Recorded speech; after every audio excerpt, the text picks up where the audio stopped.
जग मंगल गुण ग्राम राम की दानी मुकुते धन धर्म धाम के जग मंगल गुण ग्राम राम के। रामचरितमानस में ठाकुर जी विराजते हैं, ये बात अटल सत्य है। मिथिला में एक वृद्ध महिला रहती थी, ध्यान पूर्वक श्रवण कीजिएगा। उस वृद्ध महिला ने रामचरितमानस को मानो अपने जीवन का अंग बना रखा है। पाठ की बड़ी महिमा है, तो मिथिला की ये वृद्ध माता रामचरितमानस का पाठ किया करती थी। एक दिन अयोध्या में पधारी, कुछ संतों ने देखा, मैया तुम्हारे गुरु कौन है, तुम्हारा गुरुद्वारा कहाँ है? तो मैया ने बड़ा सुंदर उत्तर दिया, गुरु यही गुरुद्वार, इन्हीं की सेवा में मन लाऊं, इष्ट यही इस पोथी में ही दरस राम के पा। ये रामचरितमानस की पोथी ही मेरी गुरु है, यही गुरुद्वारा है, इसमें ही मैं भगवान का दर्शन करती हूँ। वो जहां जहां जाती हूँ पोथी को संग लेके जाती। अब तो वे संत बड़े प्रसन्न हुए। उन संतों ने कहा, मैया तुम्हें पता है माघ का मेला लगने वाला है? मैया बोली, माघ का मेला? हाँ, तुमने मानस में पढ़ा नहीं है? हाँ हाँ याद आ गया। क्या याद आ गया? माघ मकर गत, माघ मकर गत रवि जब होई, माघ मकर गत रवि जब होई, ओ माघ मकर गत रवि जब होई, माघ मकर गत रवि जब होई, तीरथ पते आव सब कोई, तीरथ पति आव सब कोई, तीरथ पते आव सब कोई। माघ मकरगत रवि जब होई, तीरथ पते आव सब कोई।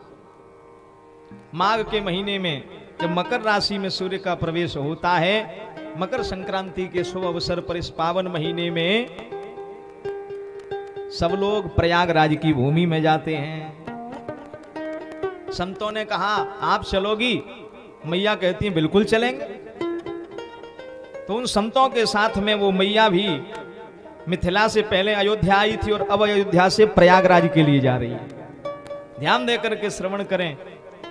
माघ का मेला लगा हुआ है, अनेक महात्मा वहां पर विराजमान थे। अब एक बाबा देखें, रोज नहा धो करके उस पोथी को लेकर के ये मैया बैठ जाती है और प्रेम से उस पोथी मानस की उठा करके 5 दोहे अर्थ सहित पढ़ती है और भगवान मान के रोज पूजा करती है। अब जो बाबा था ना अयोध्या का, उस अयोध्या के महात्मा ने उस दूसरे महात्मा से कहा कि उस मैया को साधारण मत समझना, वो मैया रामचरितमानस की पोथी में ही अपने ठाकुर जी के, अपने गुरु के दर्शन करती है और मानस को ही अपना गुरुद्वारा मानती है। ऐसे वचन सुने तो महात्मा जी मुस्कुरा करके कहने लगे कि उसने तुम्हें पागल बना दिया और तुम पागल बन गए। अरे बाबा एक बात बताओ, कहीं कागज की पोथी में भी भगवान हो सकते हैं? ये कागज की पोथी है, इसमें भगवान कहां से आ जाएंगे? अगर तुम्हें भरोसा नहीं हो तो देखो, हम परीक्षा लेते हैं, अगर इसके भगवान होंगे तो पता चल जाएगा। अयोध्या के महात्मा बोले, कैसे परीक्षा लोगे? बोले, तुम तो देखते चलो। दूसरे दिन प्रातःकाल जैसे ही वो मैया पाठ करने बैठी थी, तुरंत एक दोने में गुड़ लेकर के, क्योंकि सर्दियों में लोग गुड़ का ज्यादा प्रयोग करते हैं और सर्दियों का महीना माघ का महीना था, एक दोने में गुड़ लेकर के वो बाबा गया और मैया के सामने धर दिया। हाथ जोड़ के कहने लगा, अपने भगवान को बुलाओ, वे गुड़ का भोग लगाएंगे। मैया सुन रही है चुपचाप। हाथ जोड़ के कहा, मैया हम आपसे निवेदन कर रहे हैं, आप कहती हो ना कि मानस की पोथी में भगवान रहते हैं, तो बुलाओ अपने भगवान को, वे गुड़ का भोग लगाएंगे। मैया की आंखें भर आईं। आज वो वृद्धा आंख बंद करके कहती है, अब मेरी हसीनाएं तेरी हंसी है। दीनानाथ अनाथ को भलो मिलो संजोग, यदि प्रभु तारोगे नहीं तो हंसी करेंगे लोग। प्रभु आज आप नहीं पधारे तो यदि प्रभु तारोगे नहीं हंसी करेंगे लोग।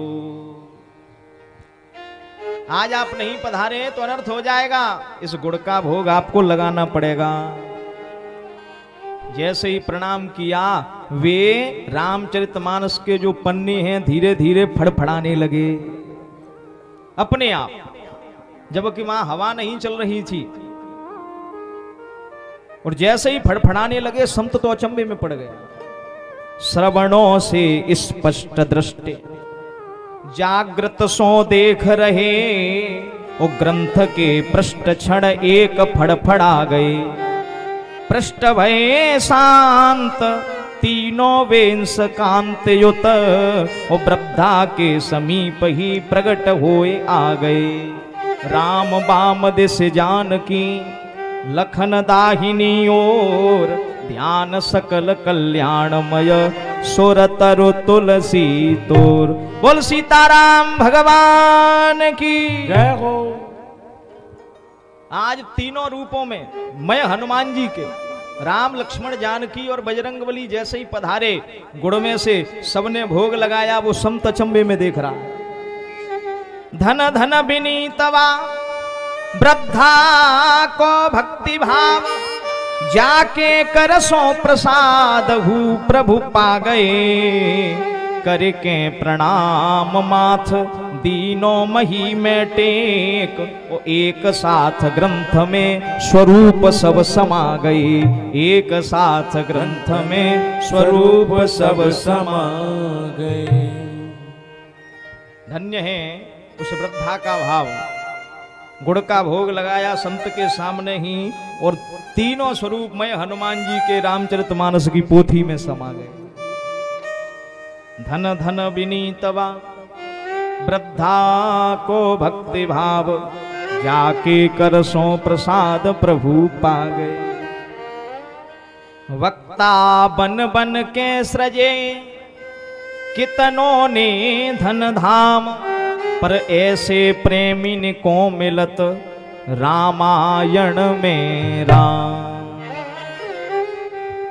वक्ता बन बन